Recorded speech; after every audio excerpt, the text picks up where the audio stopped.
friends, welcome to the channel JIV and CIV Made Simple. So this video is crash course day number 5. So as you know that we have already started our crash course for upcoming CIV examination, and today we will cover all the content from the day number 5. So let's begin the ABM one-liner series with MCQs day number 5. So let's start with the first concept that we have. दोस्तों बताया जा रहा है forming के बारे में कि ये वो जगह है जहाँ पे ग्रुप पहले आता है, group first come together. Imagine कीजिए कि आप एक लोगों के समूह को मीट कर रहे हैं पहली बार किसी प्रोजेक्ट पे काम करने के लिए. तो दोस्तों कुछ नर्वसनेस तो रहता है क्योंकि आप ऑल स्ट्रेंजर हैं और वहाँ पे एक फॉर्मल एटमॉस्फेयर होता है. तो यही है दोस्तों फॉर्मिंग इन ग्रुप डायनेमिक. फिर दोस्तों नेक्स्ट है हमारा स्टॉर्मिंग. स्टॉर्मिंग में क्या होता है कि कॉन्फ्लिक्ट होता है, डिसएग्रीमेंट होता है. आप इमेजिन कीजिए कि प्रोजेक्ट ग्रुप है जिसमें डिस्कशन हो रहा है, जहाँ पे लोग अलग अलग ओपिनियन को एक्सप्रेस कर रहे हैं. हो सकता है कि आर्गूमेंट हो जाए. तो बेसिकली स्टॉर्मिंग का मतलब होता है आइडियाज़ और टेंशन का स्टॉर्म.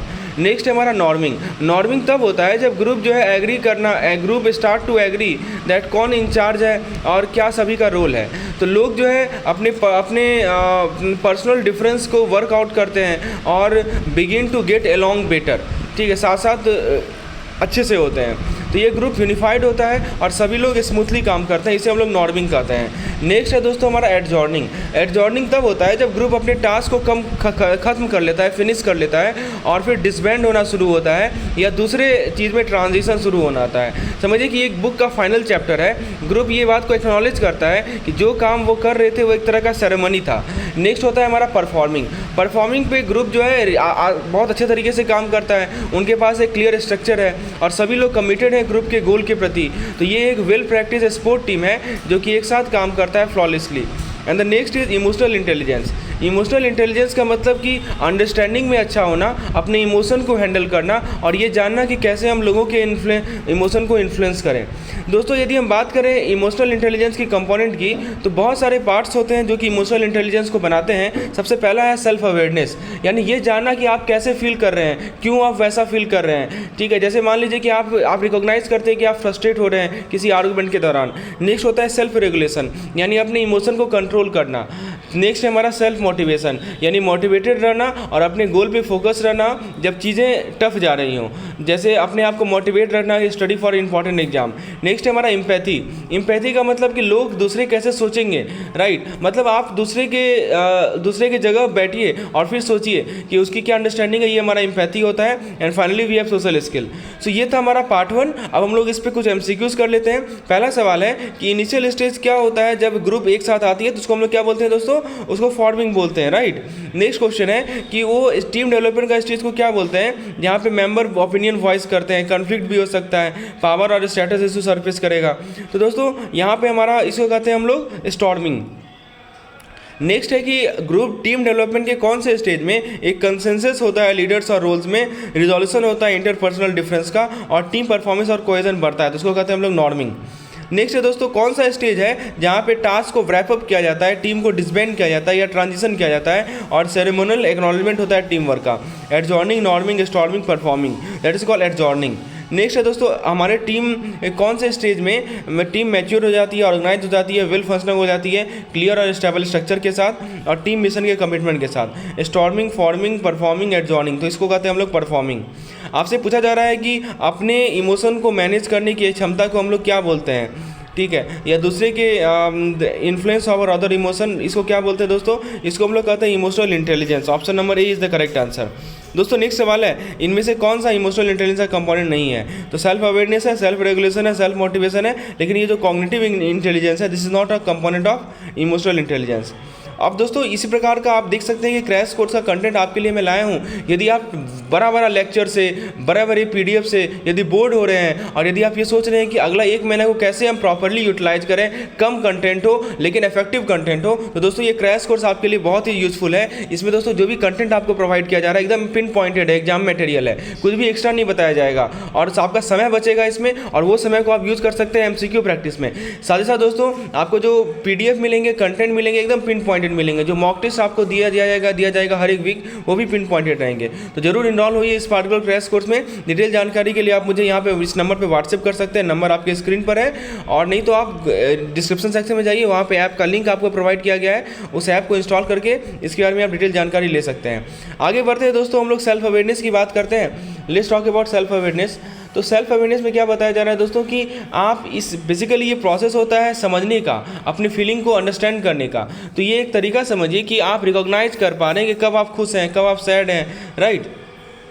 सेल्फ रेगुलेशन मैंने पहले ही बताया है कि आपने अपने एक्शन पे, अपने मूड्स पे कंट्रोल होना, कि आप अपने आप को रोक सकते हैं कि कुछ इम्पल्सिव करने से, और इससे पहले कि डिसीजन लेने से पहले आप केयरफुली सोचते हैं। नेक्स्ट है हमारा सेल्फ मोटिवेशन। सेल्फ मोटिवेशन तब होता है जब आप रियली एक्साइटेड हैं अपने वर्क और गोल के प्रति, चाहे पैसा आए या ना आए, या स्टेटस गेन करें या ना करें, लेकिन आप रियली एक्साइटेड हैं तो आप चले जाते हैं, चलते रहते हैं, अपना एनर्जी और एफर्ट लगाते रहते हैं, क्योंकि आप पैशनेट हैं कि आप क्या कर रहे हैं। इसे कहते हैं हम लोग सेल्फ मोटिवेशन। नेक्स्ट है दोस्तों हमारा एम्पैथी। एम्पैथी का मतलब होता है understanding how other people feel. तो ये मतलब आप उनके शूज में जाइए और फिर उनको ट्रीट कीजिए बेस्ड ऑन देयर इमोशन। तो जैसे सपोर्टिव होना, जब फ्रेंड कोई सैड है, तो ये हमारा एम्पैथी होता है। सोशल स्किल क्या होता है? सोशल स्किल का मतलब good at getting along with other, मतलब आप एक रिलेशनशिप बिल्ड कर रहे हैं, कॉमन ग्राउंड फाइंड कर रहे हैं पीपल के साथ, और एक साथ काम करने में आसानी हो रही है। मोरल क्या होता है दोस्तों? मोरल एक ओवरऑल मूड होता है, कॉन्फिडेंस होता है एक समूह के लोगों का। जब मोरल हाई होगा तो लोग मोटिवेटेड रहेंगे और ईगर रहेंगे टास्क को करने के लिए। टैलेंट क्या होता है दोस्तों? टैलेंट बिजनेस के कंटेक्स्ट में यदि हम बात करें तो ये मोस्ट विजिबल पार्ट है कंपनी के ह्यूमन रिसोर्स का। ये बेसिकली इसके अंदर क्या होता है कि आप फाइंड करते हैं और मैनेज करते हैं स्किल पीपल को, ताकि कंपनी सक्सीड हो सके। टैलेंट क्या होता है दोस्तों? टैलेंट यदि एक एकेडमिक कंटेक्स्ट की बात करें तो उसको 3 चीज़ में आप ब्रोक कर सकते हैं। पहला होता है हमारा कॉम्पिटेंस, यानी कि राइट नॉलेज और स्किल होना। दूसरा होता है हमारा कमिटमेंट, यानी कि हम एक्शन लें और एफर्ट लगाएं। और तीसरा होता है हमारा कंट्रीब्यूशन, यानी अपने हार्ट को वर्क में लगाएं। टैलेंट मैनेजमेंट की यदि हम बात करें तो टैलेंट मैनेजमेंट बेसिकली आप इसमें प्रेडिक्ट करते हैं और किस तरह के लोग एक कंपनी को चाहिए फ्यूचर में, और फिर प्लान करते हैं कि उनको फाइंड करने का और सपोर्ट करने का। यदि हम स्ट्रेटजिक टैलेंट मैनेजमेंट की बात करें तो स्ट्रेटजिक टैलेंट मैनेजमेंट को समझिए, ये स्मार्ट ह्यूमन रिसोर्स है, इसको प्लान किया गया है कि वो बिजनेस को वैल्यूएबल बनाएगा, राइट। अब हम लोग कुछ एमसीक्यूज कर लेते हैं। सवाल आपसे पूछा जा रहा है कि रिकॉग्नाइज करना, अंडरस्टैंड करना अपने इमोशन को, और उन सभी इमोशन कैसे इंपैक्ट कर रहे हैं दूसरे को, इसके लिए अवेयर रहना, इसको क्या बोलते हैं? इसको हम लोग बोलते हैं self regulation, self awareness. Next है दोस्तों इमोशनल इंटेलिजेंस का कौन सा कंपोनेंट होता है जिसके अंदर आप डिसरप्टिव इंपल्स को कंट्रोल करते हैं, मूड्स को कंट्रोल करते हैं, और जजमेंट को सस्पेंड करते हैं एक्टिंग से पहले। तो सेल्फ मोटिवेशन, इसको सेल्फ रेगुलेशन कहा जाता है दोस्तों।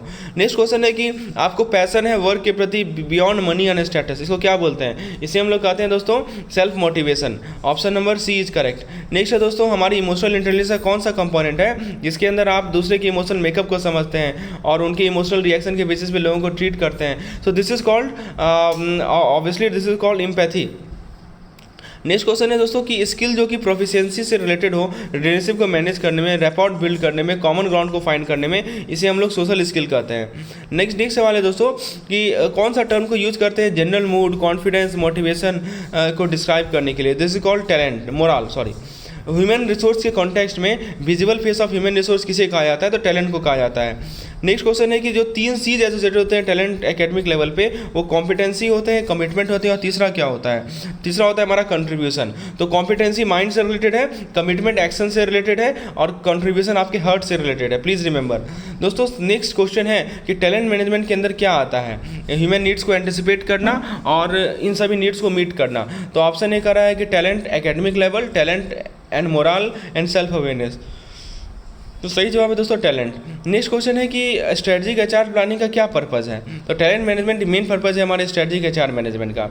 So friends, you can see कि if you want such type of content where each and every concept is explained in a lucid manner, in the short form manner, और दोस्तों आपको पता होगा कि जो क्रैश कोर्स का कंटेंट मैं आपको प्रोवाइड कर रहा हूँ, they are only 1000 points, not more than that. आपको केवल 1000 पॉइंट्स कवर करना है, जो कि मैं इस फॉर्म में प्रोवाइड कर रहा हूँ। और दोस्तों निश्चित रूप से आपका चाहे न्यूमेरिकल हो चाहे थ्योरेटिकल हो, everything will be covered in this particular crash course. Then what are you waiting for? Please enrol in this particular crash course and get access to the pinpointed content, exam oriented content, which will help you in the upcoming CIB examination in the last 1 month preparation. This will help you in every aspect. Either you want MCQs, either you want concise videos, either you want mock test for practice, everything is given in this particular course.